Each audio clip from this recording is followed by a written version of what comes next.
Informed, outspoken, wild, fearless. This is the Fantasy Football Dudes Podcast.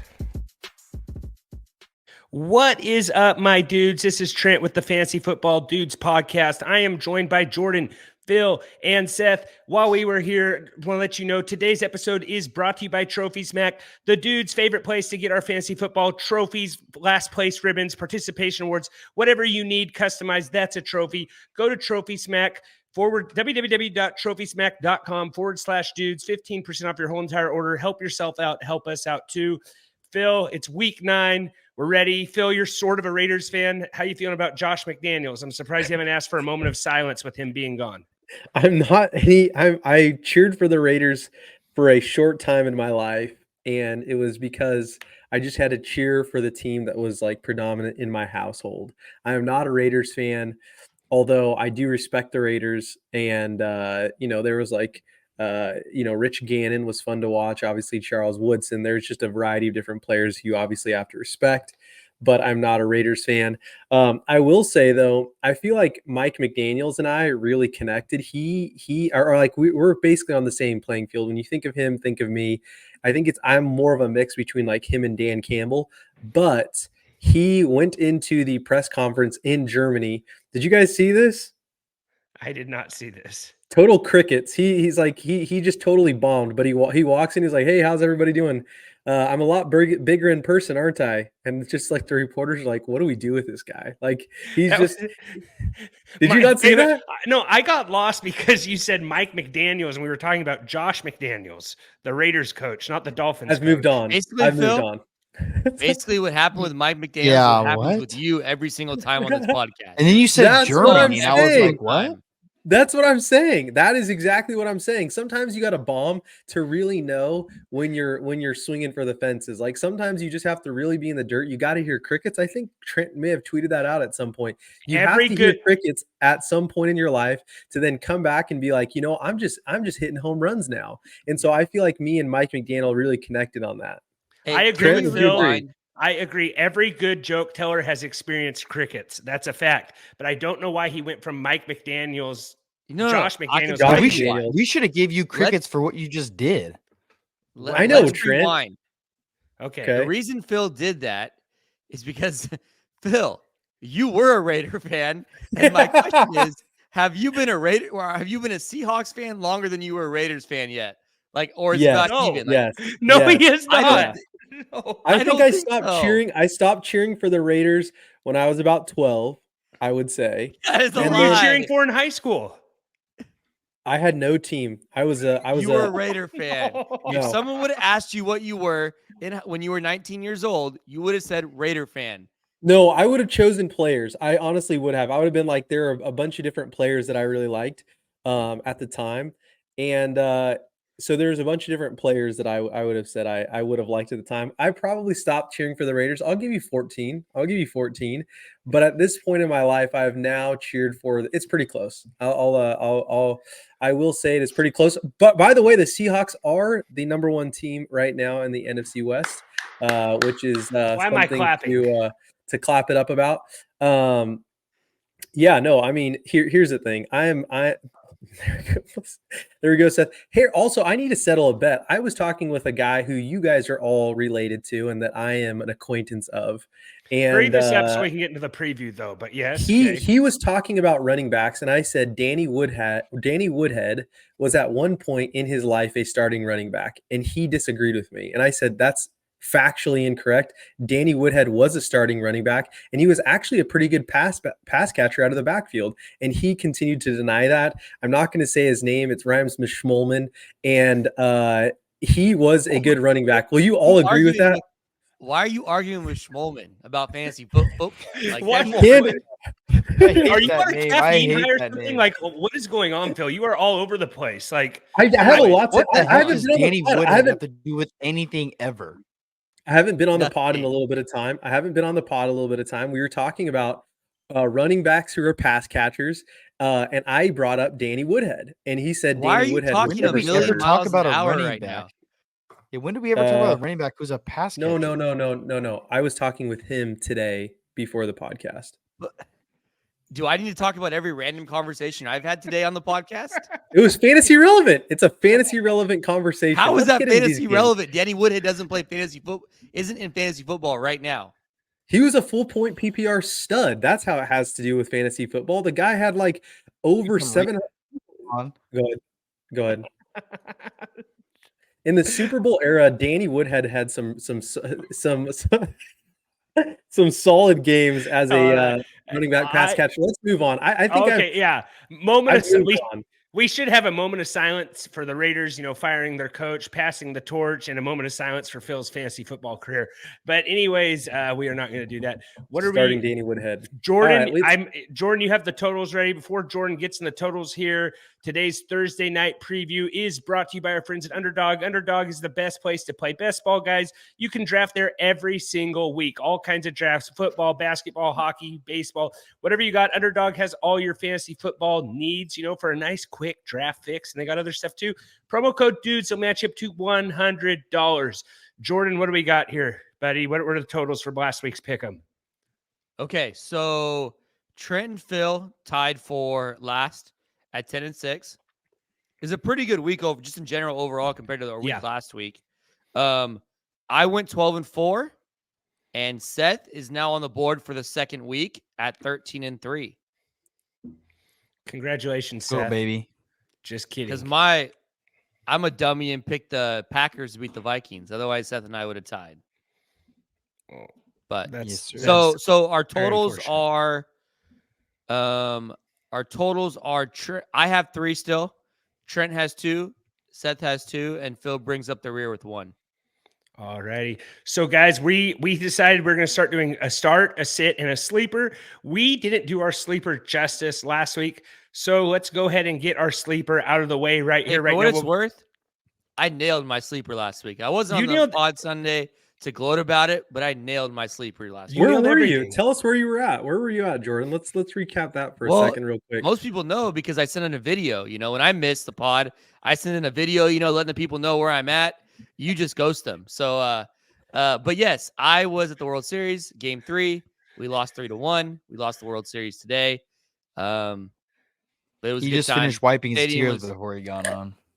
Yep. Stadium was fun. It's pretty cool atmosphere. I would recommend everyone to go to a World Series game at one point in their life. So World Series playoff baseball is honestly a ton of fun. But we're gonna get. I love when people recommend things that are so obvious. Like I'd highly recommend you go to a World Series game. Yeah, of course. I definitely would like to go to one with Jordan. Like I'd highly recommend you. Trent, go ahead. No, I'd highly recommend you don't coach soccer on Saturdays, but I mean you still do it. Our season is our season. I think all of the PTA at the I'm not going to say it. Never mind. Phill, here's why I say it. Because when most people look at the ticket prices that it costs to go to a World Series, they're going to be like, there's no way I'm going. And I'm telling you, it's worth it. Roll the bank account and do it. Yes. All right. Already. And just for what it's worth, my Saturday soccer seasons are over, unfortunately. Some of those kids had probably the best coach they will ever have the rest of their life. And you know what? I'm proud of my team. Maybe if they never play sports again. We had a great season. Absolutely. We laid it down on the line constantly. Our team had a lot of grit. Frankly, Seth and Jordan, you guys could probably learn a thing or two from me just in terms of investing in time and athletic ability and not tanking your teams like you guys do with fantasy football. All right, moving on to our sleepers here. Do we want to go through the Dude's Sleepers of the Week, presented by Sleeper. By Sleeper. No one knew about that video I was going to put on. That video is on YouTube. Go check us out at TFF Dudes. Phill talked the whole entire time. He didn't realize that you can't be heard when there's videos playing in the background. So I'm sorry you had to learn that the hard way, Phill. I learned it once too. Yep. And also just for what it's worth, I have so 2 different, and you can correct me if I'm wrong. I have Charbonnet as a sleeper, and then I also have Singletary. So the person who put Charbonnet, are you switching it to Singletary, or are you having it as I switched it up. I'm going to go here. Go to Jordan first, and I'll clean up my sleeper here. Yep. Thank you, Trent, for taking care of the admin work while we're doing the pod. It's always appreciated when you come prepared. Jordan, your sleeper is Demario Douglas. Let me hear about it, buddy. Yeah, so we'll get to this game, but Washington gives up the most receiving yards, most touchdowns, most fantasy points to wide receivers. Kendrick Bourne tore his ACL. Devontae Parker missed practice today with concussion. I doubt he plays. And Douglas has 4 and 5 catches his last 2 weeks. So number one wide receiver on this team. And we'll get to, I actually think I like the Patriots passing game this week. That sounds ugly. But Demario Douglas, he's been getting a lot of playing time. I think 70% snaps, getting the ball, number one wide receiver this week, in literally the best matchup possible for wide receivers. So I really like Demario Douglas this week. And I think if you have some receivers on bye or some guys are hurt, whatever it is, I think he's in flex play consideration this week or wide receiver 3 play. Okay. I like to hear it. Trent, let's hear about yours. I know you updated your sleeper there. Let me hear it. All right. I have Devin Singletary as my sleeper here, guys. And he's only 33% rostered right now. And what is it? Damian Pierce has an ankle sprain and Sunday status is up in the air concerning, he's already lost some of the workload to Devin Singletary. And with the ankle injury, I don't think it becomes much better. So I actually think Devin Singletary is an okay play this week. It's a running back, maybe not huge points he puts up, but it could be a starting running back this week. And maybe he gets a lot of passes he catches. All right, Setherton, over to you.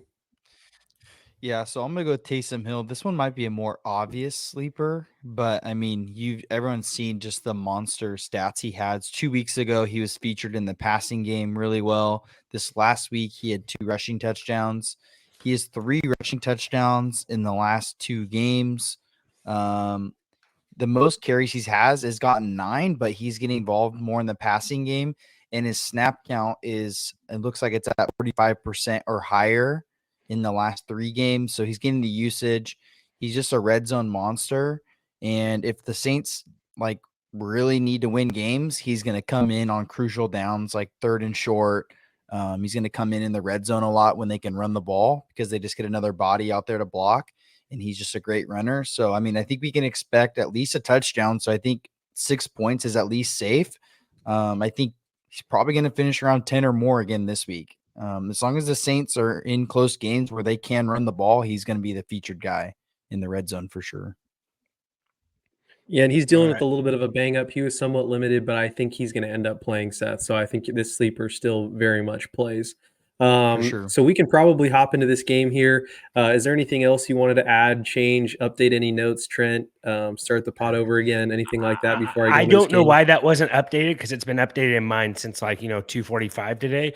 But yeah, all the sleep. You could recap all the sleepers there, Phil, and then we can go into Thursday Night Football. So Trent has Devin Singletary, Jordan has Demario Douglas, and Seth has Taysom Hill. All right, let's move into this very fun Thursday night football game. I think everyone's really excited about this one, especially with Levis coming off that big game on Sunday. We have the 3-4 Titans versus the 4-3 Steelers. The current total right now is 36.5. Pittsburgh is currently favored by 2.5. What's going on here, boys? I'm excited to see Levis. I am excited. I want to see him do good again. He threw 4 TDs last game. The Titans had only thrown 2 the whole season combined before that. I'm only worried because DeAndre Hopkins does have a toe injury. He's questionable right now. I think he powers through and plays, but I am excited to watch Will Levis play some football in this game, see how he does. Trent, you went all in on him in the league went all in on him in a league that you're in. Talk to us about that. Well, it's a dynasty league. So if there's a starting quarterback available that puts up 4 touchdowns like that, yeah, I'm going to throw all my cash on the table. So I went all in, spent all my fab on Will Levis. Next guy was, $60 close. I put all in. The next closest guy was $40. So yeah, I went all in. You got to risk it for the biscuit. And in dynasty, there's not a lot of waiver options usually. So I'm usually pretty. You're feeling good about it. You're feeling good about it. Good. But Seth, Jordan, anything on this? Oh, go ahead, Trent. No, that's what I was going to say. Same thing. I think it's a decent spot for the passing games. Much better spot for like Pickens and Deontay Johnson than it is for like Najee Harris and Jalen Warren. I think Pickens has a bounce back week. He did not have the greatest week game last week. So, yeah, I guess Kenny Pickett's playing to. Was Kenny Pickett, did he get hurt in that game? He got hurt, and Trubisky did not look good. I believe he hurt his ribs. That's right. I don't know when he's coming back. Trubisky I think threw they the said he was going touchdown to play. to Pickens. Yeah, he's Okay. playing. I saw that. I was just making sure.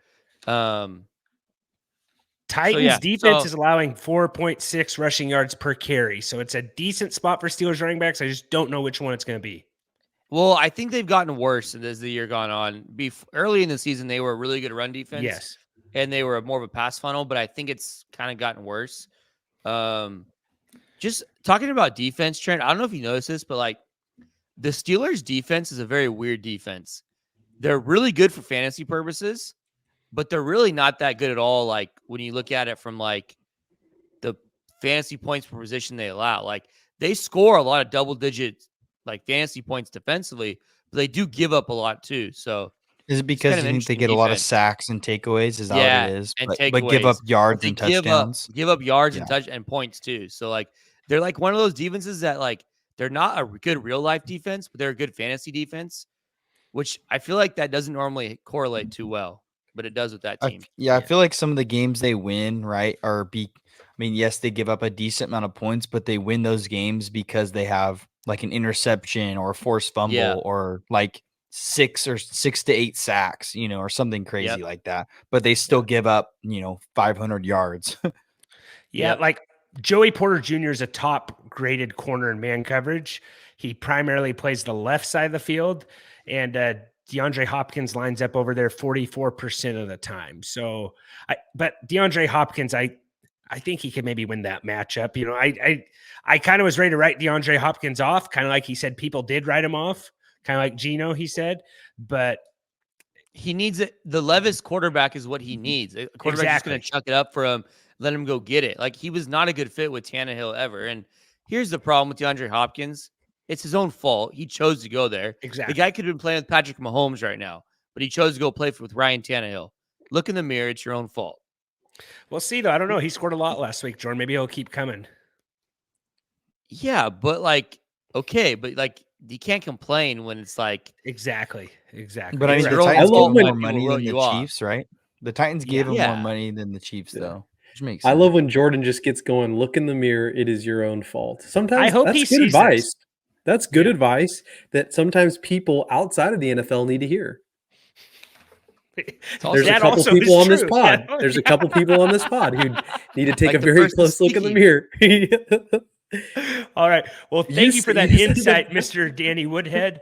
I'm going to go to Steelers. Similar body styles, similar ring styles. Go ahead, Trent. I'm going to say Steelers win this game. I think Jalen, one of the Steelers running backs, I think you can play. I don't know which one it is, unfortunately. Oh, I'm going all in on the Titans. Warren. I'm going to go Titans. Tighten up, baby. I'm shaking it up, baby. I'm cheering for the Titans, but I'm saying the Steelers are going to win. I got Steelers. All right. Okay, moving on here. We are heading over to Germany. They've just missed Oktoberfest. It is now in November, but I'm sure they'll still have a good time. We have the 6-2 Dolphins versus 6-2 Chiefs. Current total right now is 50.5. KC is favored by 2.5. This is I hate saying this because I know Trent is probably going to say it, so I'm just going to take away a shine here. This is a Tyreek Hill revenge game. Is that what you were going to say, Trent? Absolutely. Yeah, it is. It is a Tyreek Hill revenge game. I wish it was at Arrowhead, though. It being in Germany kind of takes a little bit of the revenge game factor off of it, I will say. Yeah, I would agree with you there. I agree with you there. He's going to see, and I think all the teammates still like him and stuff like that. But it would be better if it was in KC. Like, man, I would rather go to this game than I think a game in England. Like, the food in Germany is so much better, in my opinion. You get the pretzels. You have the just like a bunch of different things that are just going to be better in Germany. But anyhow, let's talk. Oh, go ahead, Jordan. Best pretzel I ever had in my life was in Munich airport. You know, it was really good. Just fun fact. But no, Germany's like freezing right now. Like winter in Germany sounds terrible. I wouldn't mind going to Germany. I'm a quarter German, but like no, Germany right now it's probably freezing. I'm not interested. I I'm a imagine quarter it's probably German. in a Where's closed. What, Jordan? Where's the game at? It's at Deutsche Bank Park. Okay, where and what part of Germany? You watch soccer, Frankfurt. Jordan? Probably not snowing at the game. Oh, so it's at the Frank. Yeah. Oh, it's an I don't know open, that stadium. It's open. It's an open stadium. I think they might be able to close it. I think they can close it. I believe they can. I don't close think it, this which game is- would have this high of a total if it was going to snow. Well, Yeah. if it's indoor or outdoor, whatever, it's probably indoor because it's Germany and they do have severe winters there. I'm saying, like, yeah, you're probably warm at the game, but after the game, like when you're touring the place, you're going to be freezing your tail off. Yeah, Well, yeah, or, I mean, or it's- practicing or going out for a delicious bite. Like there's a lot of different things where you could be potentially freezing your tail off. But this is going to be a good game, and I think to your point, 50 and a Seth, I half think total. this is going to be a good game. Yeah, it's retractable roof. Yeah. Retractable roof. Thank you for looking into that. Deutsche Bank of. Here's an idea, Phil. Second Instead row. of looking into German, breads and custards and hot dogs and pretzels, look up the stadium before we get on the pod. All right, what were you saying? I think that's Jordan? a fair point. A fair point. It's going to be a good game. The food is probably going to be great. And Start everybody. Yeah, start everyone. Start everyone. Start everyone. Jordan, let's hear your thoughts. I know you love the Chiefs. I don't like the run games very much. I don't love Pacheco here. I don't love Mostert. Mostert didn't practice today either, so I don't love the run games here, especially on the Dolphins side. That Chiefs run defense is pretty good, and I think the Dolphins run defense is better than their pass defense. So, but I love the passing game on both sides. Just a note: KC had 6 different wide receivers played 20% snaps or more. Hardman was 20%. Watson was about 35%. Tony was 20%.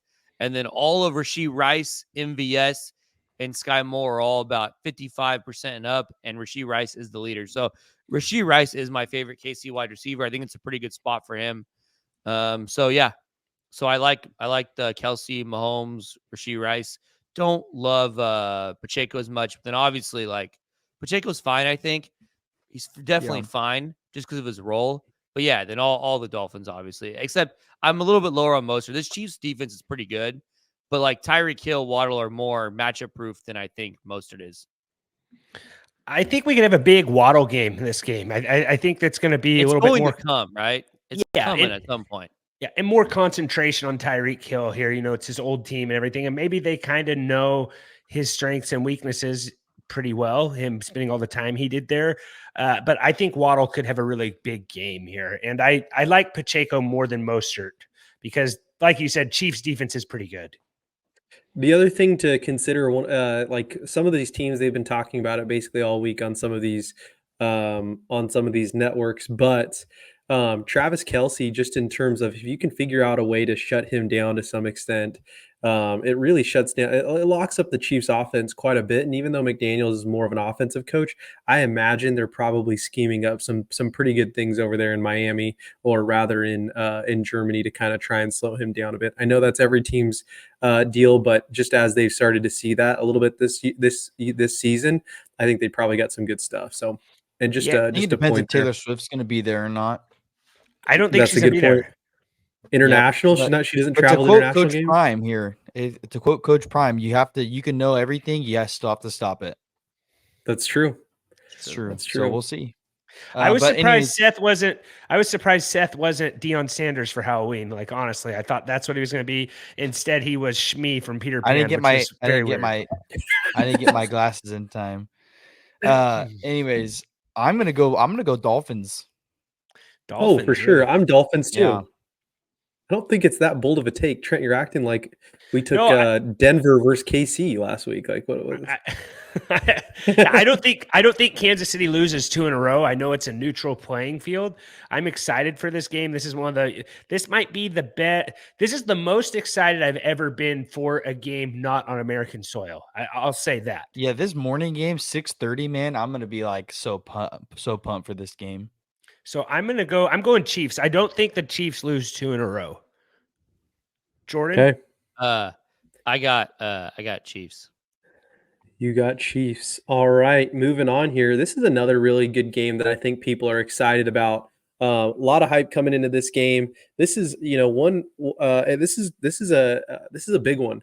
But we have the 5-3 Bills. This is Sunday night football, by the way, guys. Sunday night football. 5-3 Bills versus the 4-3 Bengals. Current total right now is 48.5. Cincinnati is currently favored by 3. Trent, you have a start in this game, and then we can go into a little bit of some of the game information there. I got Gabe Davis as my start of the week. His ADOT actually shrunk quite a bit last week. It was around 15.6 yards per attempt. This season, it went down to 6.5 yards per attempt. And I just think he's really good. I think everyone was a year early on his breakout season. I think it's this season now. And usually when these big games happen, shootouts, Gabe Davis usually gets a touchdown. So I really like Gabe Davis this week in this matchup versus the Bengals. I'm really excited about this game. These are the 2 games I'm most excited about, is the Germany game and this Sunday night football game. But yeah, I think you can fire up Gabe Davis. And I like Dalton Kincaid also. And even Shakir is probably not a terrible, deep sleeper play. But I think it's going to be all hands on deck for Buffalo to win this game, and the same for Cincinnati. On the other side of the ball, the Bills are very good against wide receivers, but I'm not saying to sit any of the Bengals wide receivers. Jordan, what are your thoughts? Well, and to echo that, or to follow up with that point, Joe Burrow looks the best he's looked all year on Sunday, right? So, and he even gets. And we saw what Mac Jones did to the Bills too. Yeah. Yeah. I don't think this is I think this is a good spot for the Chiefs wide receivers, Trent. Bengals. The Bills have allowed the Bengals. I meant the Bengals. Yeah. The Bills have allowed just 5 double-digit wideout scores on the season. Who have they played? I'm not sure who that is. Devontae Adams has had the best game against them. But yeah, I mean, Patriots. Yeah, it's maybe a weak schedule. Trent's comparing Juju Smith-Schuster to Jamar Chase, apparently. Go ahead, Jordan. No, I think Burrow looks healthy. Jamar Chase is the guy there. He's clearly the guy. Yeah, I love Chase in this spot. You just play all your guys. This game's gonna be awesome. So as long do as you have a game out of that, so do you have a game out of Higgins? Do you have a big game out of Higgins? It's coming. It might just be where he comes along for the ride because the game's so good. You know what I'm saying? He might just get there because of that. I don't know. I don't like mix again. I feel the same way about this game as I do with kind of the Chiefs game we just talked about, where I don't like the run game as much as the passing games. I don't like Mixon really, and I don't like Cook and Fournette being there. Muddies the waters even a little bit more. So I don't know. Yeah. If they don't sign Fournette to the actual roster, then maybe Cook's fine. But if Fournette's on the actual roster, I like the passing games. I think you're more guaranteed roles in the passing side. And Joe Mixon just sucks. Some of the things I've seen about the Fournette signing, they think it's more to put pressure on Latavius Murray. I think they want Cook to be the guy.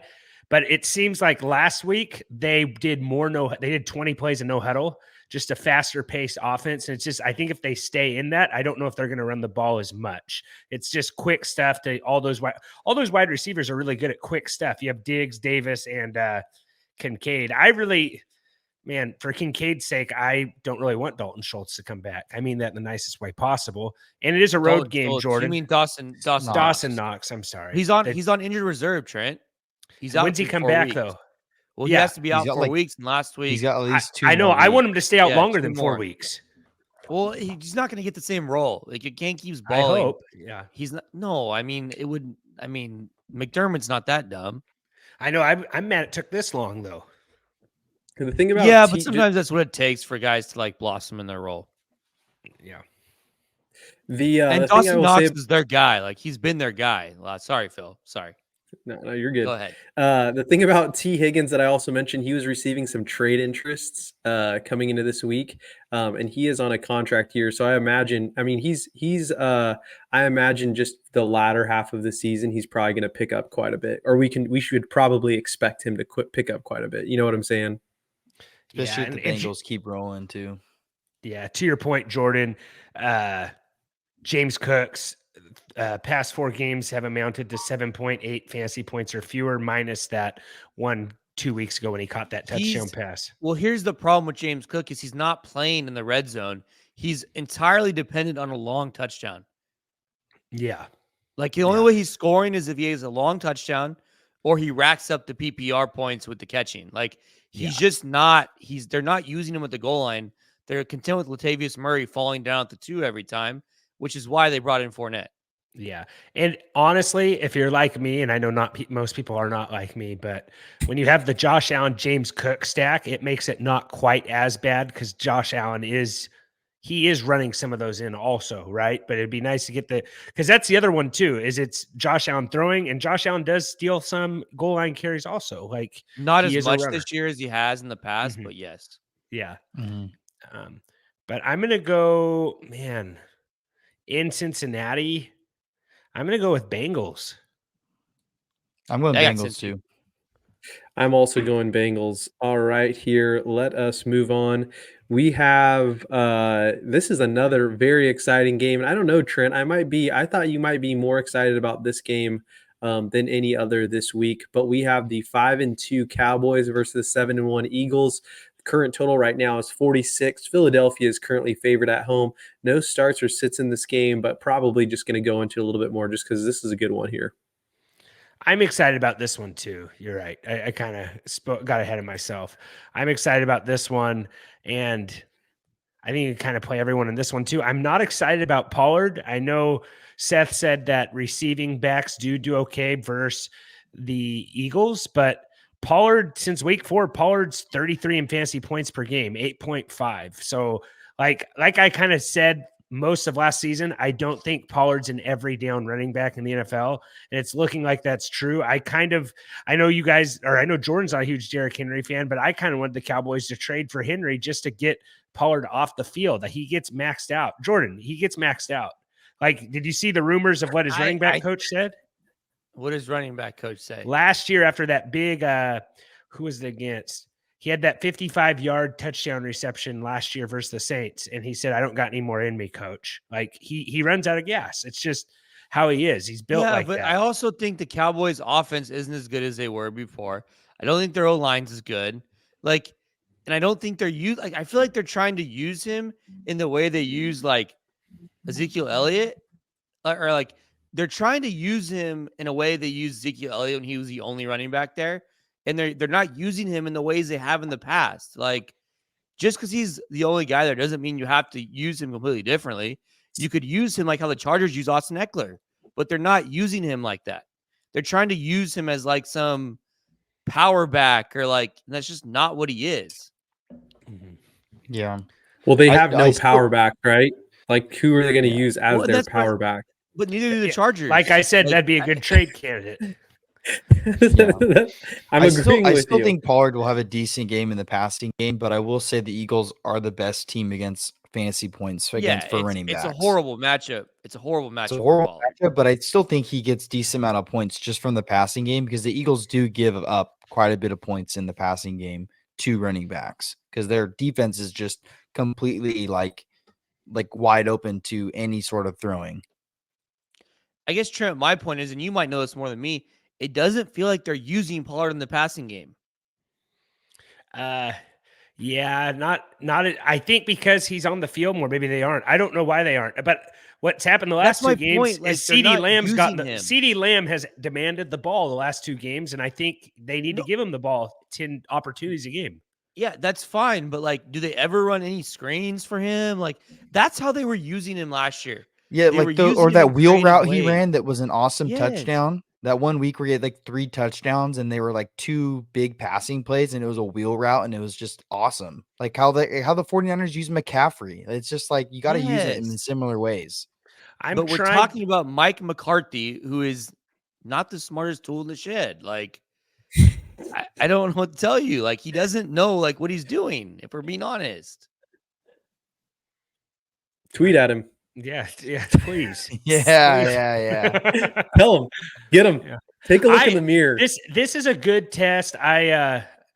the 49ers game did not go well. I'm trying not to get my hopes up too high, but I am excited about this game. I'm hoping CeeDee Lamb gets more involved, and maybe that opens up Pollard and other situations. And Brandon Cook's getting more involved also. But the guy you have to start on the other side of the ball is A.J. Brown, is on a tear right now, and maybe the second best wide receiver in the NFL right now behind Tyreek Hill.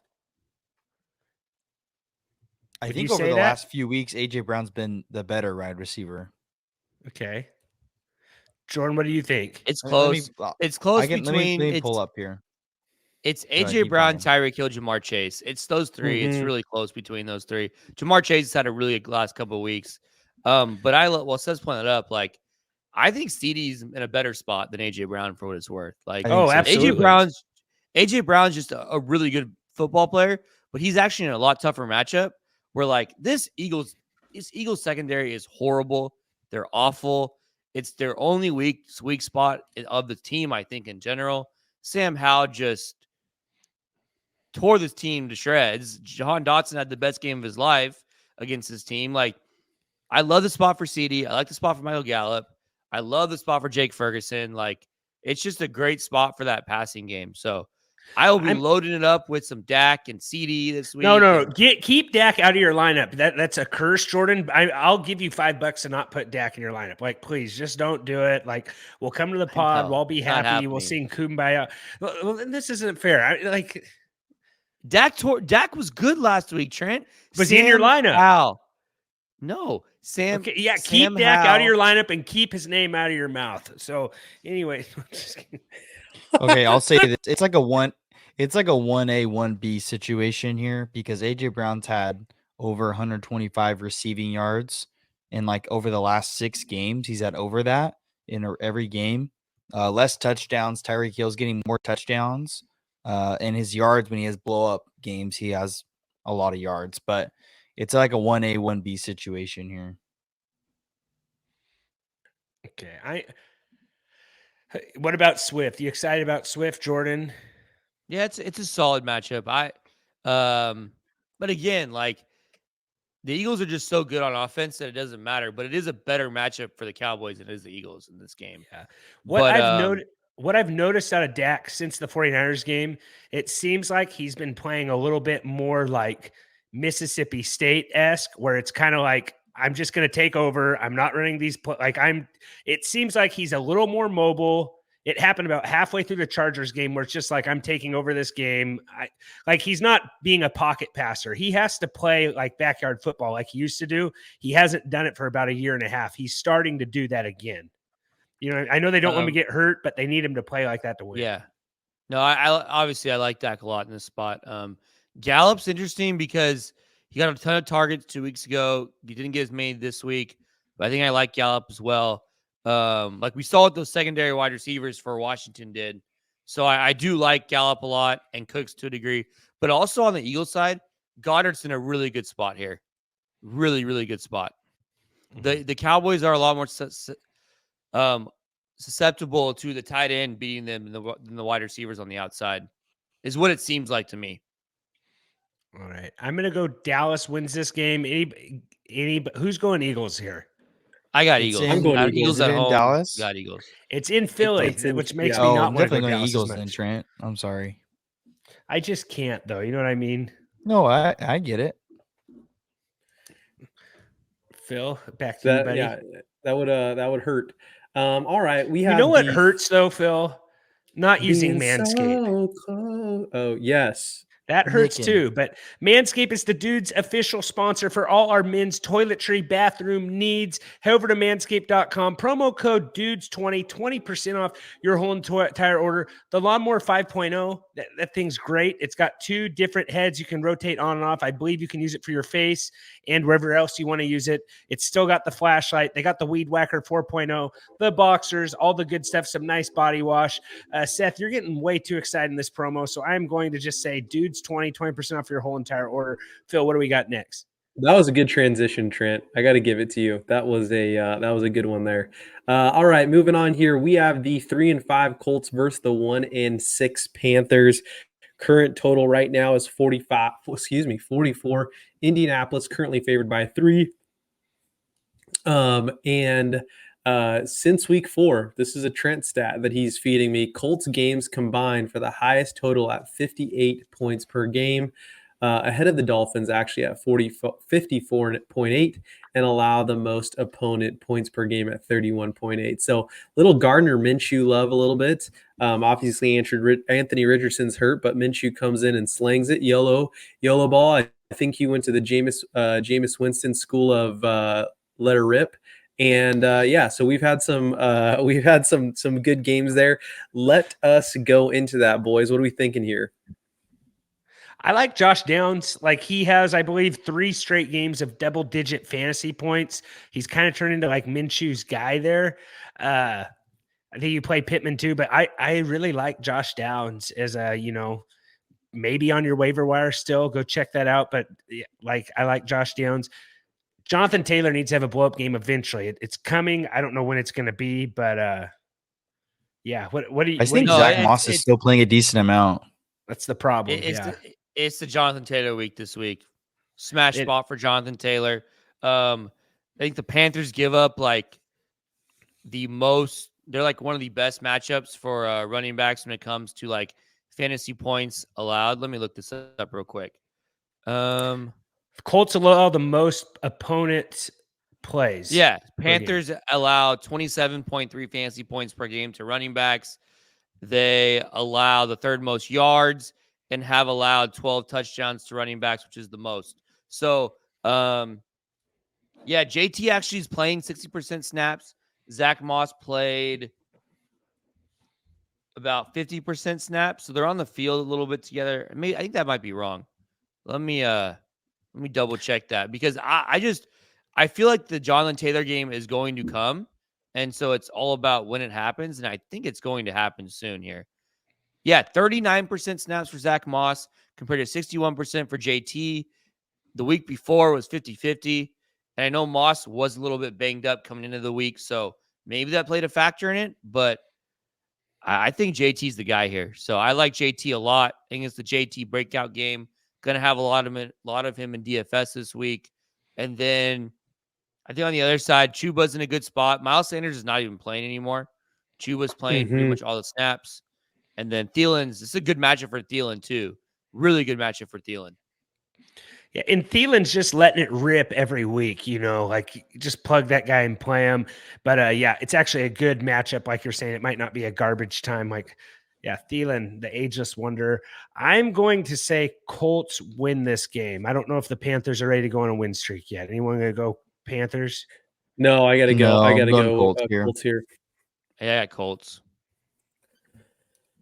All righty. We have some really great matchups here. This one I think everyone is excited about, and I think we might even have a video. You want to give me that video right now, Trent? Or you want to give it after? Actually, Fantasy Dad, he took a little bit of a tumble, lost a tooth. He's not really in it right now, but he will be back. Just keep giving it, he's doing good though. So he's ready to do your starts and sits questions. He's been out of it for a couple days though, but wishing him a speedy recovery. And hopefully we'll get another video next week. But he's hopping on pods and all kinds of stuff all the time. So Fantasy Dad, give him a follow at TFF Dad. Really appreciate him. Super cool guy. Follow him on Twitter or X, whatever you call it. Yeah, we miss you, Dad. Come on. Yeah. Hope you get better, man. And give us a follow also at TFF Dudes. Remember, don't be rude. Share the dudes. Really helps us out. But no video today, unfortunately. But his last one with Hulk Hogan was so good. So go back and watch that. Oh, yeah. People love that one. That was a good one. All right, let's move on here. Like I said, this is a highly anticipated game for most of the league. We have the 5-2 Seahawks versus the 6-2 Ravens. The current total right now is 43. Baltimore is currently favored by 5.5 at home. This is going to be a good one, I think. Like, what are we thinking here? I mean, one thing that maybe we want to put on the table, and Trent, I know you had him initially as your sleeper, but darn, Charbonnet looks good, huh?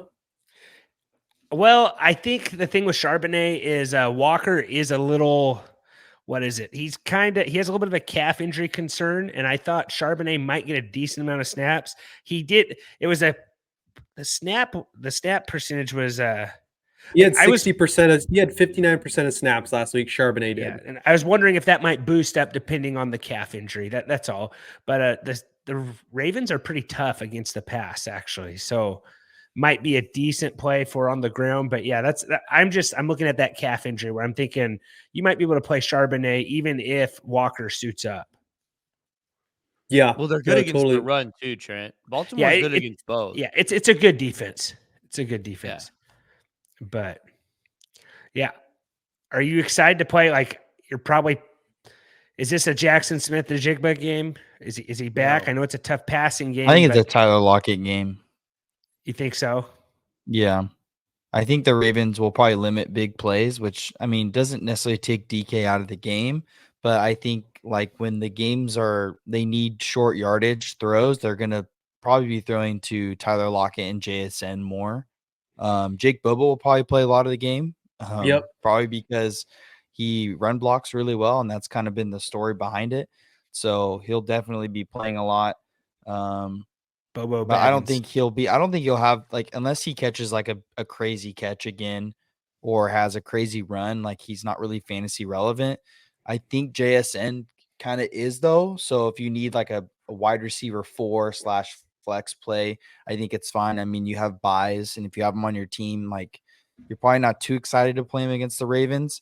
But if it's a good high scoring game, like who knows, JSN could have a touchdown for a third week in a row. So Seth, my question is, who is the possession guy, the guy who's going to catch the ball every 10 yards, dump downs? Like, is it Lockett or is that JSN? Or is that one of the tight ends?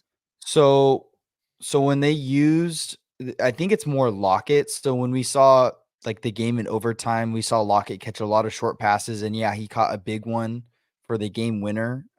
But it's more Lockett. I think when the game's like down to crunch time, like they're gonna throw the ball to him.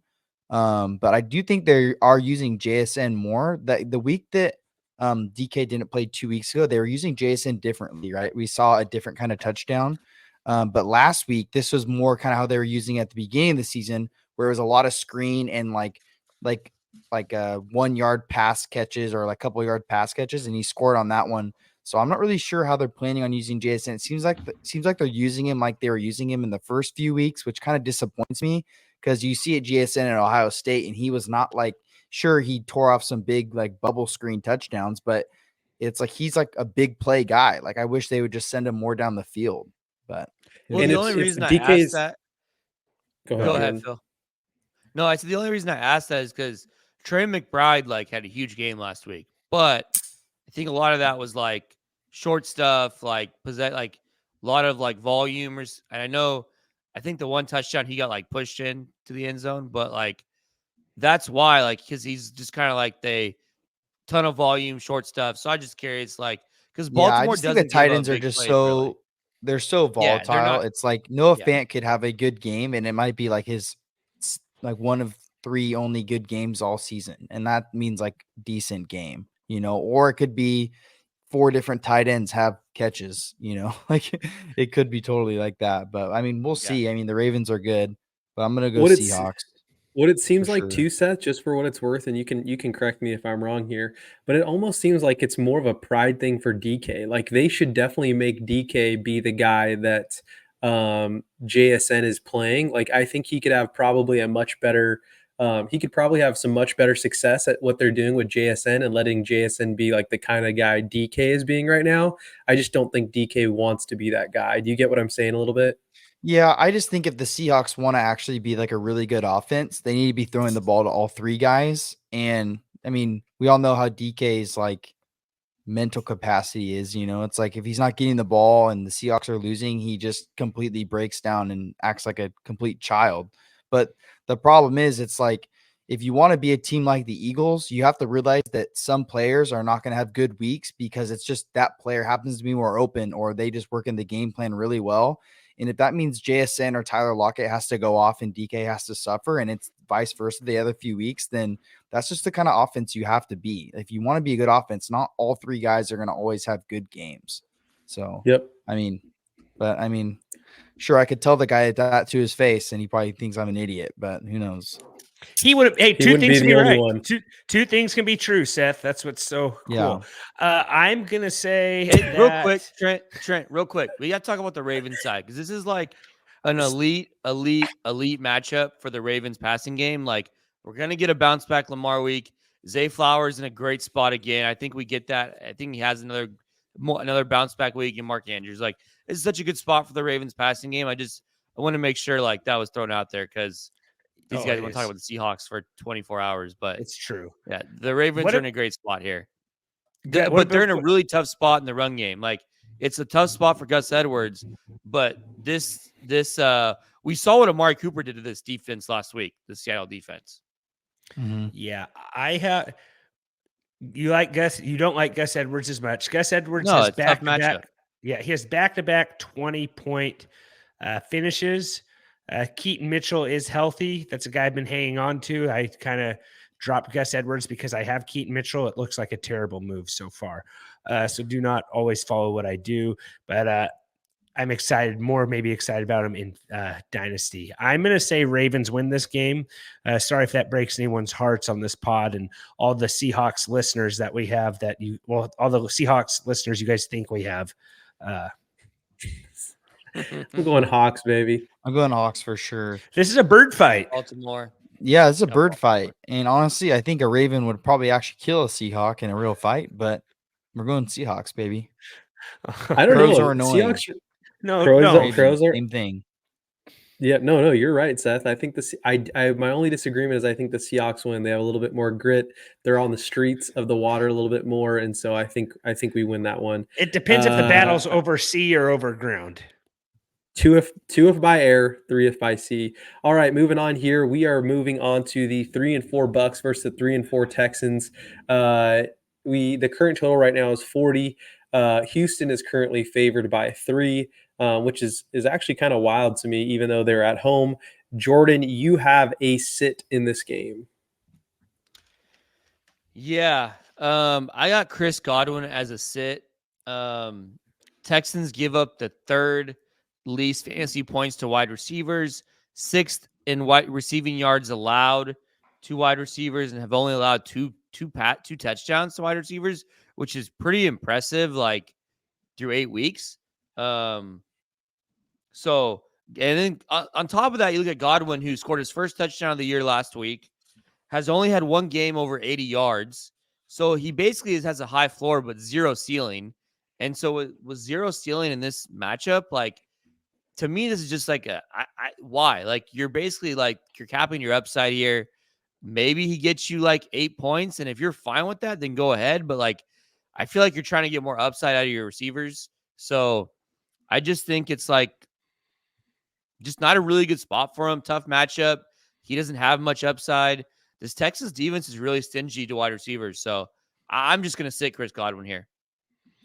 Yeah, and to your point, since week 3, the Buccaneers have been one of 5 teams without a single game hitting the over. So they're, it's just lower scoring games. I think this game goes over, though. I hope you're right, as a CJ Stroud holder. I really like the spot for CJ Stroud and Nico Collins and Tank Dell. I think we get a bounce back spot. That last week, Carolina has a pretty solid passing defense. And so I think we get a bounce back CJ Stroud week this week. Yep. Bucks are actually pretty tough against tight ends. They've done really good against all the tight ends they've played except Dalton Kincaid. That list includes TJ Hawkinson, Cole Kmet, Dallas Goedert, and Kyle Pitts and Jonnu Smith. But they're very bad against wide receivers, Trent. Yeah. So, like last week, they got tore up. Probably have to play Rashad White if you have them. Texans running backs. I said Singletary's a sleeper. I'm gonna say, man, who do I think's to win this game? You guys all going Texans? I'm assuming. I'm gonna go Texans. I got Texans. I think I'm gonna go Bucks. What are you doing, Phil? No, I'm going Bucks. I'm going Bucks. I had Baker Mayfield as a waiver ad for a streamer this past week. Just reminding you, I do have a waiver episode every Tuesday wherever you listen to podcasts, or you can go sign up for it at www.thefantasyfootballdudes.com. But go check that out every Tuesday. Nice little 15-minute waiver article. What do we got next, Phill? And I will. Baker was a play away from beating the Bills last week, and he actually probably should. He probably should have won. That ball hit. What did it? The ball land right next to Chris Godwin. If he would have turned Godwin around, just didn't, he didn't see the ball. Like, it was very catchable on that hill. He was wide open. It was right next to him. Like, the ball landed in a very catchable spot right next to him. So don't sleep on Baker or the Bucks. I think you got to go with the Bucks there. All right, moving on. We have the 3-5 Commanders versus the 2-6 Patriots. The current total right now is 40. New England is currently favored by 3.5. Commanders getting rid of some of their inventory. Actually, and so what do we think about this game? We can go quick here. Is this finally a spot for Ramondre Stevenson, Jordan, with the Commanders unloading all those defensive linemen? Ramondre hasn't topped 10 carries since week 4 and has 4 games or 6 or 7 fewer fantasy points and 0 over 15.5. He had just 5 games of 6.7 or less last year. I think it's a pretty good. I think it's a really good spot for the Patriots in general. This Washington defense so far has been a lot worse against the pass, but to your point, losing Chase Young, losing Montez Sweat, or is it Montez? What is it? Montez? I'm not sure. Or Sweat. Right. Anyways, like, I could also say that it makes their pass defense worse too, because there's lots of a pass rush, which gives them. So I just think it's a really good spot for the Patriots in general. I think you can go to Ramondre Stevenson, but like, man, Mac Jones, like, is this the Mac Jones spot if there ever was a Mac Jones spot? Like, I mentioned how I like Demario Douglas, but like, I can't believe I'm saying it, but like, I kind of like Mac Jones this week. I think I'm going to have Mac Jones in DFS, like, have like a Mac Jones to Demario Douglas with like a Terry McLaurin bring back. Like, I don't know. Like, I like Mac Jones this week, and I can't believe I'm saying that out loud. So Mac Jones, Dak Prescott. I don't know if this is opposite day or what it is, Jordan, but you do not seem like yourself. Maybe that Arizona air changed you a little bit, man. Someone go check on him. We need to do a welfare check. This is like one of those situations where it's like he's crying for help over there, and one of us, Seth, please go drive over there and just make sure he's not being held hostage. This Washington defense isn't good, and Mac Jones looked decent last week. So like, I don't know. I can't, and I don't know. I can't get Link out of my twice head. if you're okay. I think I'm okay. It was weird. He started letting chickens in his house, and he changed. So I don't know. Yeah, he's a new man. I don't know what happened between here and Phoenix, Arizona, but I think maybe he found himself on that road trip. Country roads. Or all I right, lost myself. It's one of the two. Take me home. I might have lost myself. Yeah. No. It's actually a really good spot for Dotson and McLaurin too, Jordan.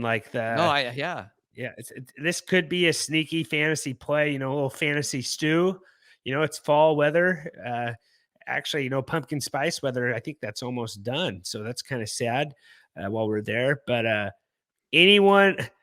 I think I'm going to go Patriots here. I think Zeke maybe falls in the end zone at some point. Who knows? Then it would just be like Jordan wouldn't know what to do. It'd be like Mac Jones had a good game. Demario has a good game. Zeke scores a touchdown. Jordan, it'd be the end of the world for Jordan. Anyone going to go That's where I draw Patriots? the line. I'm not ever recommending Zeke. You're going for Patriots, Seth? Yeah. Okay. Patriots. I'm taking Commanders. Trent, you take Patriots? Yeah. Trent makes fun of me and Seth about talking about the Seahawks so much, but this guy he has probably mentioned Zeke on every single podcast that we've done since the inception of this podcast. Like, he gives us so much trash, and the guy is always talking about Zeke. All right. Not even on his team anymore. A Zeke reference in on their bye week too, somehow. Absolutely he will. That's a good buying opportunity. He probably got dropped. All right, moving on here. We have the 2-6 Bears versus the 4-4 Saints. Current total right now is 41. New Orleans is currently favored by 7.5. Excuse me, Seth, you have a sit in this game, and you also have a sleeper in this game. Yeah, so I mentioned my sleeper early, Taysom Hill. He's had a good last few games. I think they're going to continue to use him. But the sit of the week is the Bears running backs. So the Bears running backs, it's kind of a split between Roshan and Donta Foreman. I believe Herbert is slated to come back next week or the following week. So that'll just even make it worse. But the Saints are looks like they're the best team against running backs, only allowing about 11 fantasy points per week. And that's going to be split between two guys. And also the Saints running backs have given up no passing touchdowns to running back, or the Saints defense, no passing touchdowns to running back, and only give up 0.38 touchdowns a week to running backs. So the Saints defense is just good against running backs, especially in the red zone. And I think that's the only way that the Bears running backs have any success this week is having a touchdown. And even if they do get that touchdown, I don't think they're going to see more than 8 points. So I think this is kind of like an easy sit to say, but I think it's just one that you definitely need to avoid if you have any Bears running backs. I would pick up somebody else if you could. Yeah, like Roshan had 38% of the running back touch percentage last week. Deonta had 55%. And then Durantone Evans had a bunch of fourth quarter garbage time. So I just don't. How do you say that? Darrington? Darrynton. Darrington. I don't even know if Jordan's saying that right. But and Trent, for what it's worth, Donta Foreman played 32 snaps and Roshan played 36. So okay, it's a little bit less. Yeah. Yeah. Okay. That was for the first three. Avoid these guys. 3 quarters. But sorry. Anything else you want to talk about in this game? Kamara's a smash. Does Olave finally score a touchdown? Maybe. Like him and Carr have to get on the same page at some point. I don't think he scores a touchdown unless it's a big play. Because if we're going back to like my sleeper play, like they are committed to running the ball in the red zone because they have Taysom Hill. Yeah. It's so easy for them to run the ball when they're within the 20-yard line because they can run it so well with him just taking direct snaps. Well, and then what's Kamara's targets? Like Kamara's a league winner, guys, if he keeps this up. He was what was he suspended 5 games? 3 games, but and he's currently wide receiver 10. Yeah, last week he only had 5 targets, which is still running back. Kind of a lot for a running back. But he's had over 14 targets in 2 games. Yeah, in that 1 week he had 14 in 1 game. So yeah, I think he has 2 games with 14. Oh, okay. Yeah. Yeah. I'm gonna say Saints win this. Is there anything else? Like maybe what's Michael Thomas look like, Jordan? It seems like he's been kind of. I prefer Shaheed and Olave over Michael Thomas.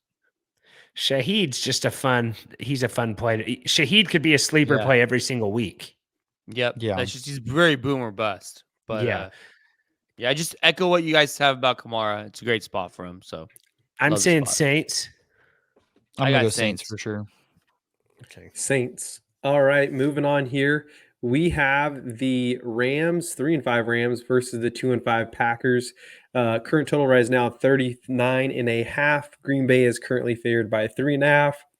Excuse me. Jordan, you have a start in this game. Yeah, so I got Darrell Henderson as a start this week. So it's a really good spot for him. The Packers give up almost 20 fantasy points per game to running backs.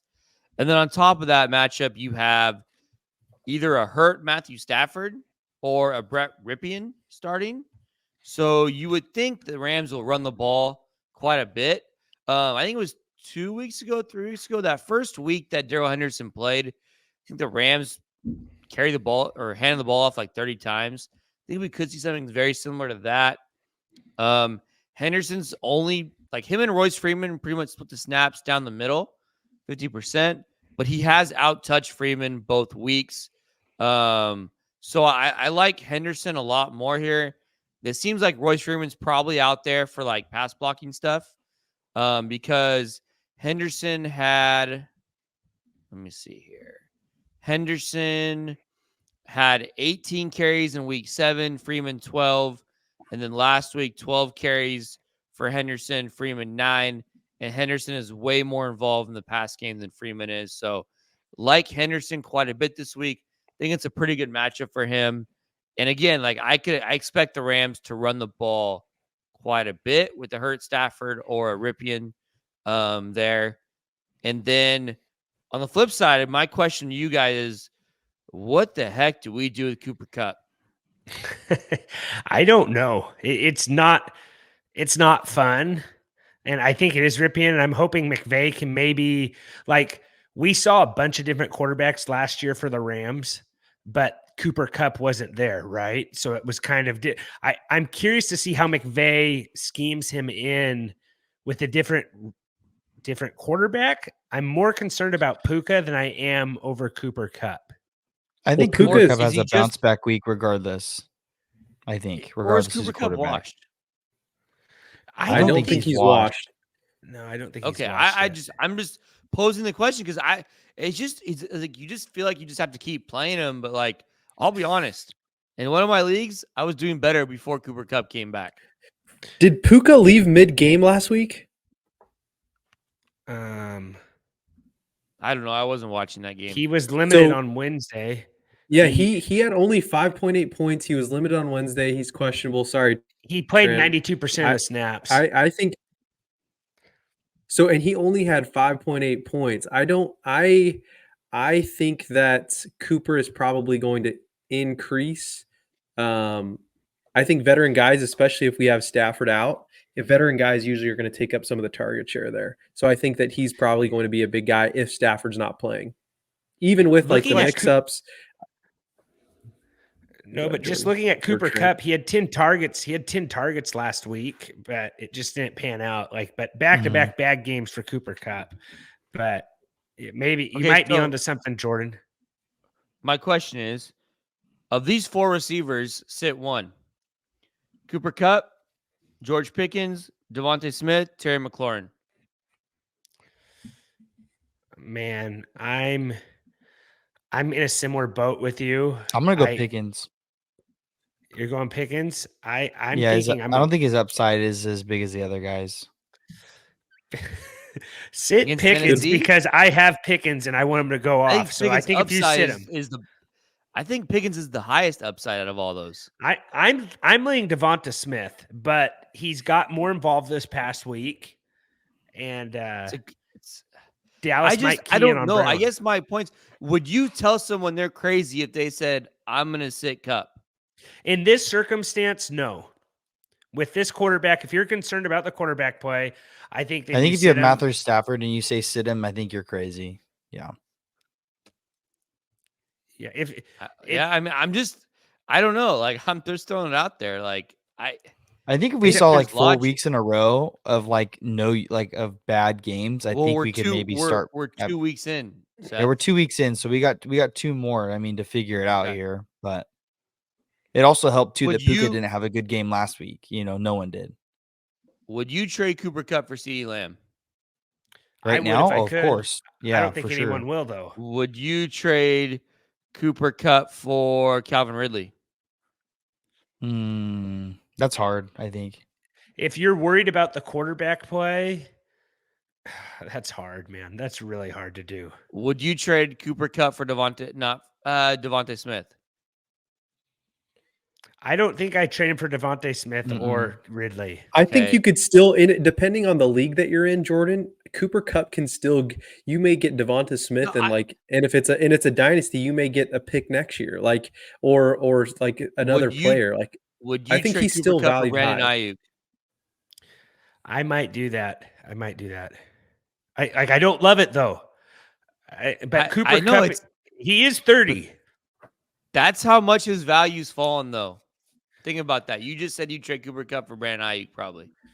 Yeah, I don't love saying that though.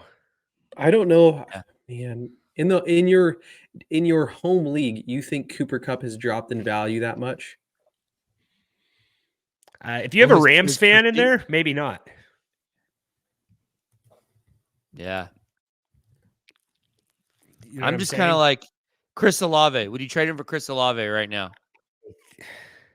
I think so, just because of the targets there. But I know someone's just punching their steering wheel. It's crazy. I don't know. Yeah, but we'll see. Sunday night might roll around. We might be like, "Wow, why are we trading?" Cooper Kupp. But maybe if you have a Rams fan in your league, we live out in California. We have a lot of Rams fans. But is it possible Rippon could be better than Matt Stafford? No, we've seen Brett Rippon play football. I know that's what I'm thinking too. Jordan Love has the second lowest completion percentage. I'm not excited horrible. about Christian Watson. I think their GM said these next few games are going to be very important for Jordan Love. So for evaluation purposes, yeah. They might that might go down as one of the craziest draft picks. Them taking him there with the roster they had. I'm gonna say I don't even know who I want to pick to win this game. I'm gonna go. I'll go Green Bay because the line makes me think that Stafford's not going to play. Yeah, and I'm not going to pick a Brett Rippon. So. Brett Rippon versus Jordan Love. What a time to be alive! Two old Mountain West be a garbage quarterbacks. Game, man. Slingers. Yeah. I'm going Packers. Yeah, it's in Lambeau. What we got next, Phil? All right, moving on here. We have the 1-7 Cardinals versus the 4-3 Browns. No starts, no sits in this game. Dobbs is gone. Who do we have here as a starter? I completely missed this, but who do we have here as a starter in this game for the Cardinals? Potentially Kyler Murray, right? No, I thought he was week 10. He's next week, I believe. He's not starting this week. But I completely missed it. Current total right now is 37.5. Cleveland is currently favored by 9. Dobbs is gone. Not sure who the backup QB is. I think it's Tune, but I'm not 100%. They said it was what I saw Tune. earlier today was Tune. Clayton and they said Tune. There's like a really long shot. It's Murray. I might, if it's not Murray, like my sit of the week was Marquise Brown. That was my sit of the week. But I thought if Murray played, they might get a garbage time TD. Yeah, Tune starting. This is kind of an ugly one, huh? Yeah. Yeah. I think it's easy. Just Browns here. I don't think I want to play any Cardinals guys with Tune back there unless Brown just McBride. McBride is okay, Seth. Yeah, you're probably right. Yeah, and just because tie-in sucks and the volume's going to be there with them. I'm going to go with my original sit then. I'm going to go with Marquise Brown. Browns allowed the least yards per game at 163. And with Clayton Tune in there, I don't want to play Marquise Brown in this matchup. So I'm going back to my original sit I had for the week. And, short week, not short week, but new quarterback play. I'm not excited about it. Real quick, it's a really good spot for the Cleveland running backs, but they were literally all three of them were in a three-way split. It was like 30-30-30 for Pierre Strong, Jerome Ford, and Kareem Hunt. I don't know if that's because Hunt and Ford are banged up or if they're just going to do this three-way thing, like this three-way split the whole rest of the season. I don't really know. I tend to think it's because Ford and Hunt are banged up that Pierre Strong got involved, but I don't know. But it's a really good spot. Like if you told me that, hey, this guy is going to get 60% of the carry or even 50%. If you told me Jerome Ford's getting 50% of the carries in this spot, I love Jerome Ford, but he seems a little banged up. The 30% snaps scares me a bit. And Amari Cooper's also really good here too. It's looking like Watson's going to play this week. And really, Trent? I had seen for some reason or another. They said he could have played like 2 weeks ago, so I don't I don't know what the deal is. I think it's just when he's ready. I don't know. Njoku's been getting a lot of targets without him there. That's probably the only downside. I'm going to say Browns win this game. Is there anything else you guys want to add to this one? Cleveland. Yeah, just Browns here all the way. Yeah, Cleveland. All right, moving on here. We are going to the 4-4 Vikings versus, isn't this crazy? Cousins gets them back to 500 and he is gone. Like they started the season, 0-3? Yeah. They started the season 0-3. They're now back at 500. Cousins is now gone. They are 4-4 against the 4-4 Falcons. The current total right now is 37. The Falcons are currently favored by 5. Drake London did not practice this week because of a groin injury, and so we can dive into this game a little bit. Let's get into it. What are you guys thinking here? You think this could be a Kyle Pitts game with no Drake London, and Taylor Heineke is the starter, correct? Well, we don't. He know is the Drake starter. London. Sure. Sorry, Kyle Pitts. I'm sorry. You can maybe play Kyle Pitts. No, but we don't know that Drake. Oh yeah, we out. don't know. Yeah. Yeah, But he's Kyle, a groin injury. Heineke is the starter. It was announced today, I believe, that Heineke is the starter. Yeah. So I think if there's no Drake London, I think this could be a really big Kyle Pitts game. Heineke, he slings it. Like he's not he had a. I think it's interesting. I don't know. It's possible Jonnu Smith has a crazy game too. That is that's worst case scenario, but I'm Yeah, hoping it that is. It is, but we know how much he's been used though in this offense. Yeah. Well, because they have 3 guys. Like if Drake London's out, Jonnu Smith will have a good game. Yeah. I like Drake London. I like Drake London a lot if he's playing this week, though. It's a really good spot. So, I like Hawkinson on the other side more than Addison. Well, that's what I was gonna ask. Like, but can you play either of them? Like, I don't know. I think Like you I was have talking to. about, I like Jaren Hall. I don't know, but like, I think like okay, you probably are playing Hawkinson just because tight end sucks, and you just got to play him. But do you play Addison? Like, you definitely don't play any other receiver besides Addison. You don't play Osborne, but I think you maybe play Addison because if you think the Vikings have to throw the ball, they're going to throw it to Hawkinson and Addison. They're not going to throw it to anyone else. But are the Falcons good enough to like really get up and make them throw the ball that much? Vikings maybe with defense Heineke behind the center, yeah. Maybe. Vikings defense has been playing tough. Like Kirk Cousins has looked good, I know, but the defense has been playing well also. And the Vikings also can't really run the ball. I'll say that. Maybe it. Yep, that's true. Yeah. The Akers, Falcons, on top of Jaren Hall starting, the Falcons' pass defense has been pretty good. Mm-hmm. Cam Akers and Alexander Madison might just get a lot more volume with this. I think they're Vikings take a lot more conservative approach, I think. And it really downgrades the upside for Addison and Hawkinson. That's for sure. I'm going to say Falcons win this game. Is the game in Minnesota or is it in Atlanta? Yeah, it's in Atlanta. I'll go Falcons. I think you went Minnesota, Trent? I said Atlanta, I thought. Okay, I thought you said Minnesota. Okay, yeah, I'm going Atlanta. I think I got to go Atlanta. All righty. Moving on here, we have the 2-6 Giants versus the 3-5 Raiders. Current total right now is 37. The Vegas is currently favored by 1.5. Jordan, you have a sit in this game. Before we get into that, though, was it the D coordinator or linebackers coach? Sorry, the linebackers coach potentially going to be the head coach, the interim head coach. Yeah, he's the head coach. He's been saying some crazy quotes. His name is what? Strong? Is that who it is, or is it Pierce?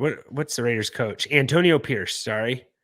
So former player, he can relate to the players really well. What do you got here, Jordan? Or no, Seth has a start. That was my bad. Seth has a start. Yeah, so my start is Saquon Barkley. We saw what Saquon had to do last week in a very ugly game. He just ran the ball, I think, 32 times or something crazy like that for 128 yards. So not somewhat efficient, but not overly efficient. With the injuries they've had at quarterback, it seems like they just had to keep giving him the ball. And I mean, it was a low totaled game. And I think the weather was bad, but I think they just increased the use of Saquon. You think even with Daniel Jones coming back, I think they're still going to have to throw the ball to Saquon. I think he's good enough in the passing game to get there for the points. I think he does have a good week. We saw what Jahmyr Gibbs did to the Raiders last week, and I think Saquon is just as good as Gibbs. I don't know if the offensive line is as good as the Lions, but I think he's going to have a good week this week. Yeah. Yeah, and it's a The Raiders smash are. spot. Oh, let me say this: the Raiders are the 30 are like the third worst against running backs. They give up a lot of points, like 20 plus a week. Yeah. Well, and the Giants are allowing 4.8 yards per carry to running backs, and they just traded Leonard Williams to the Seahawks. So it's a smash spot for it should be a smash spot for Josh Jacobs. Yeah. We'll see what happens. And you're going to have a more inspired Raiders team without, their coach there. So I see a Devontae Adams bounce back. Aiden O'Connell, are you Man. interested in streaming him in a deep, deep league, Jordan? Or absolutely not? The only way you're playing Aiden O'Connell is in a super flex league with probably 12 teams or more. I think Devontae Adams is gonna have a really good game this game. Yeah, I'm it say- kind of stinks because we would have hit a lot of bets last Sunday if he doesn't get overthrown on 2 different big plays. So, I mean, hopefully O'Connell's good enough to get him the ball. Mm-hmm. Yeah. I'm going to say Raiders win this game. Giants, I don't know if they're going to have Darren Waller. Darren Waller's out. Daniel Jones in. I don't know. Okay. So they do got Jones back. I'm going Raiders. I got Giants. I'm going Raiders. This new interim coach always the one crazy quote that he said is, "I was born a Raider," and I guess I kind of can relate to that, right? I was born a Raider. I want to say Giants, but I think I got to ride with my fellow Raider fans around here. They're hyped to see McDaniels gone, and I'm hyped with them. So I'm going to go Raiders here. Well, here's the thing. I was talking to Raiders fans. They're back, baby. They think they're going to win the Super Bowl again. So season's not over yet. So Raiders fans, this is kind of, Phil's a Raiders fan, Raider pod. There's only one nation. That's Raider Nation. I was talking to a Raider fan today, and I said, man, when I saw that they benched Garoppolo, they fired all those guys, said, Raiders are in tank mode. And he said, no, they're not. They would have traded Josh Jacobs and Devontae Adams if they were in tank mode. I'm like, okay, whatever. It's true, Jordan. They could those. I think I somewhat agree with that statement. Yeah, they aren't trading Devontae because they have incompetence as an ownership. Their owner's incompetent. Yes, that's true as well. But still, so look if the Raiders really in tank mode, they would, or he was really selling it off, he'd sell the team. That's how we know if they're really in tank mode. But yeah, they would have kept McDaniels if they were in tank mode. And remember when they had Bisaccia? They actually had Bisaccia, they were good. I think this team could have some fantasy relevance here. So just with O'Connell throwing YOLO balls to Adams and Myers, this could be a fun team to watch. They're only Trent. That's where. Yeah. You don't think so? Now they're going to die because they're going to be a fun team to watch. Anyways, they're only 3 games back out of the wild card. So I think everyone's kind of in contention in the AFC. So. It's all on what O'Connell can do. Because if Aiden O'Connell can move the ball, get Adams fed, they can score points and see what happens. I think you're going to have a more fired up team with a chip on their shoulder now that McDaniels is gone.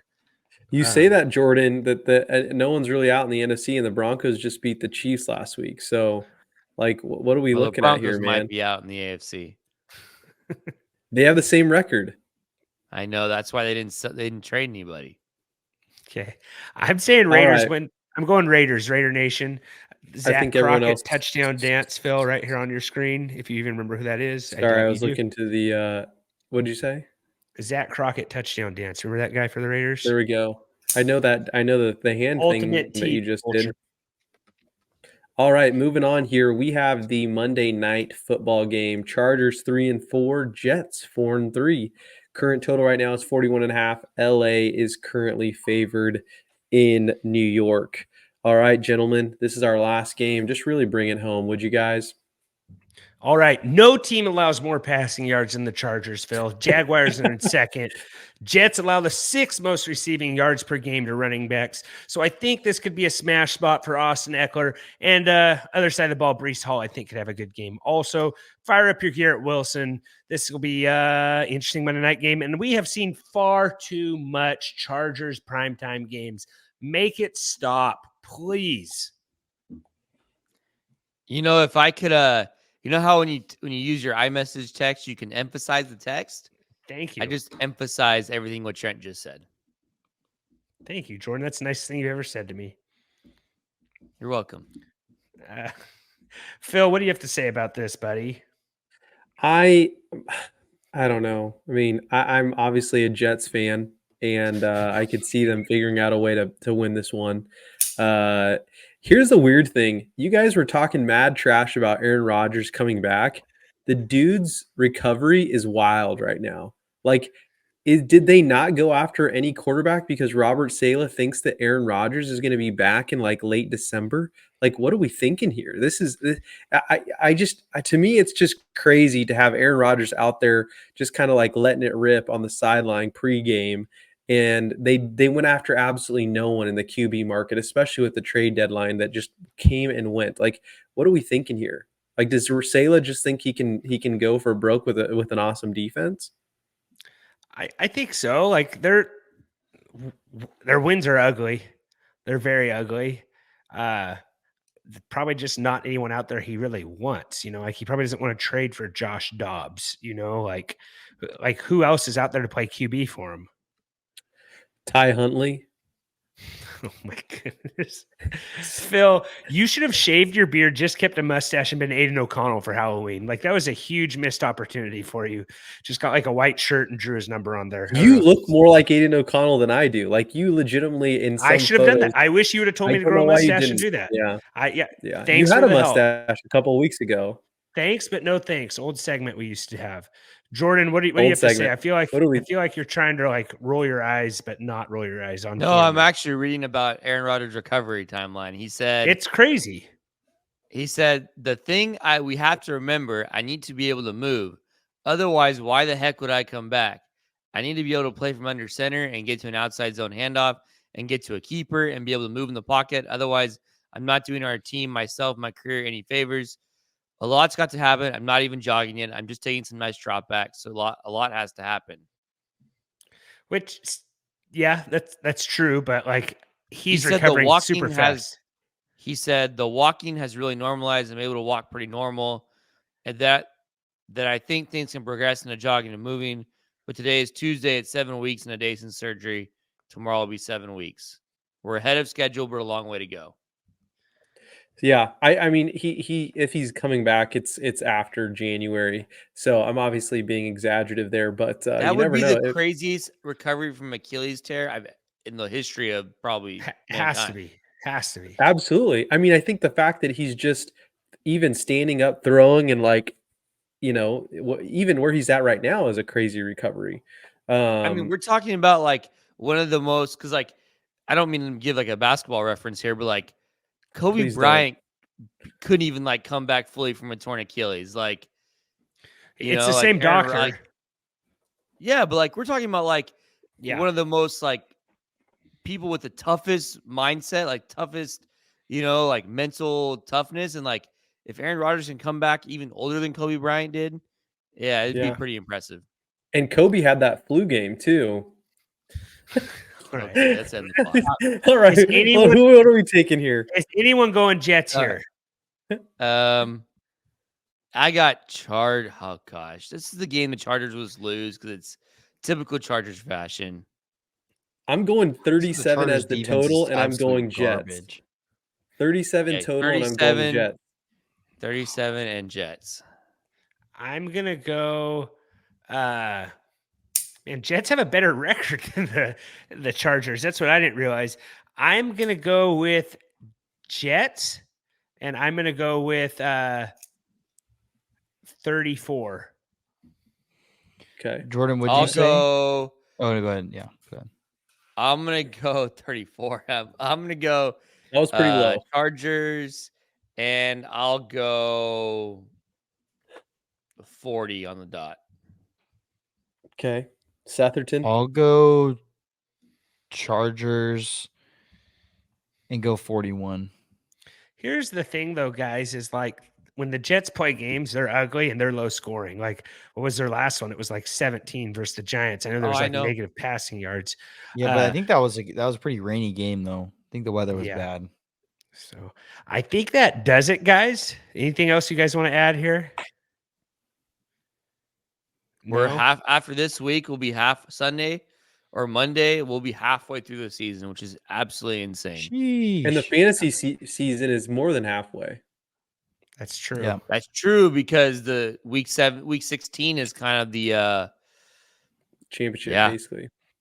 All right. Well, hey if guys, you're gonna, thanks if for you tuning have in. like yeah. No, thanks for tuning in. We will see you on Monday where we'll recap, talk about some who hurt you, all that good stuff. See you next time. Remember, don't be rude, share the dudes. And as always, take care. This has been another episode of the Fantasy Football Dudes podcast. Remember to rate, review, and follow. For more information, go to www.thefantasyfootballdudes.com. And remember, we are sorry for absolutely nothing.